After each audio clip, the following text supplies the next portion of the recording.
কণ্ঠের সৌন্দর্য যেটা, সেটাকেও ঢেকে রাখবেন। আল্লাহ তাআলা পুরুষ আর নারীর গলা কি কণ্ঠকে একরকম সৃষ্টি করেছেন? পুরুষদের কণ্ঠ আর নারীদের কণ্ঠ কি এক? নারীর কণ্ঠে আল্লাহ তাআলা যে কোমলতা দিয়েছেন, পুরুষের কণ্ঠে সেই কোমলতা দিয়েছেন? দেন নাই। অতএব আল্লাহ রাব্বুল আলামিন এই যে পার্থক্য রেখেছেন, সেই জন্য নারী তার কোনো প্রয়োজনে পুরুষের সাথে কথা বলবেন, পুরুষ কোনো প্রয়োজনে নারীর সাথে কথা বলতে পারেন, এটা নিষেধ নয়। আল্লাহ তাআলা বলেছেন যে ওয়াইদা সাআলতুমুহুন্না মাতাআন ফাসআলুহুন্না মিন ওয়ারাই হিজাব, মেয়েদের কাছে তোমরা যদি কিছু চাও তাহলে পর্দার আড়াল থেকে চাইবা, ডাইরেক্ট যায় চাইবা না। এবং আল্লাহ তাআলা আরো বলেছেন যখন তারা কথা বলবে তখন তারা কণ্ঠকে কোমল করে কথা বলবে না। আজকাল আমাদের সমাজে আমি প্রায় সময় বলি, দেখবেন যে ছেলেরা বলেন আর মেয়েরা বলেন, এই ক্ষেত্রে সবাই প্রায় বেশিরভাগ মানুষের মধ্যে এই খারাপ নেচারটা আছে। সেটা হলো পুরুষরা তার বউয়ের সাথে যখন কথা বলে, বিশেষ করে বিয়ের পরে নতুন নতুন তো খুব ভালোবাসা উতরায় সবারই, উভয় পক্ষ থেকেই, যার কারণে ওই টাইমটা বাদ।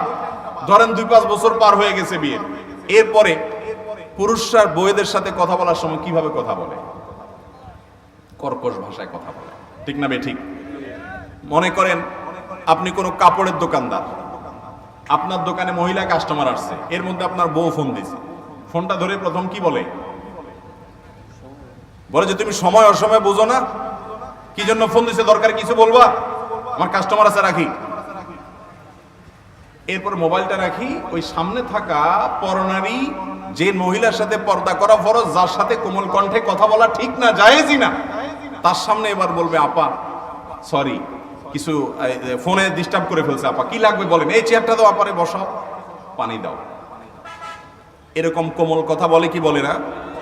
আবার একইভাবে ওই মহিলাকে দেখবেন যখন স্বামী আসছে বা স্বামী ফোন দিছে, তো একইভাবে হয়তো বেশিরভাগ মানুষ এরকম, সবাই যেরকম তা না, দেখবেন যে ফোন ধরার পরে স্বামীকে একটা ঝাড়ি দিয়া বলবে যে তোমার বাইরে কোনো কাজ কাম নাই, আমি ঘরে বেকার বসে থাকি, একটু পর পর ফোন, একটু পর পর ফোন।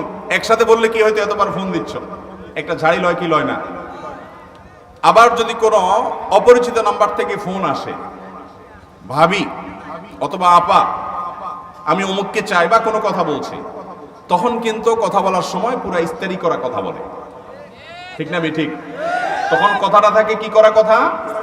ইস্তারি করা কথা। জামা যেরকম ইস্তারি করা, ফিটফাট কথা থাকে কিরকম?